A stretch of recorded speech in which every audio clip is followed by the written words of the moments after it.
prova që ai po na tregon neve që ti mund të ndryshosh, është vetëm fakti që ne zgjohemi në mëngjes. Po të jep një shans të ri, çdo ditë është një shans i ri, që të bësh një përmirësim përpara, jo mbrapa. Ti për shembull do ta merresh dot vet një rast në dorë që ta këshillosh ose të bëhet çmos që të luftoje që ai të kthej në normalitet? Me qefin më të madh, me gëzim të madh bile do e bëja. Në vërtetë? Po shiko, por neve një nga gjërat që karakterizon njeriu është që ti ofrosh ndihmën tjetër të burr.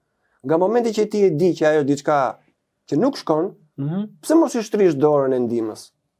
Çfarë të pengon? Ndihmo edhe atë, edhe ai është në hall, në nevojë. Po si mund ta ndihmosh për shembull? Po shoqërohesh me atë, e takon her pas here, i flet, e dëgjon, i krijon atë konfidencën. I tregon që ti ke shpresë të ndryshojë ai duhet ta kuptoj që ti nisesh mirë, se kjo është shumë e rëndësishme. Po, kjo është kryesorja. Që ti po i afrosh atit me një interes, me një interes pa interes, me një sinqeritet madh. Nga momenti që ai do e kuptoj që ti vërtet ja do të mirën, ai pastaj fillon të bën hapje. Hapet brenda vetes vet. E të dëgjon pastaj ato këshilla që i thua. Mjafton ti fitosh besimin.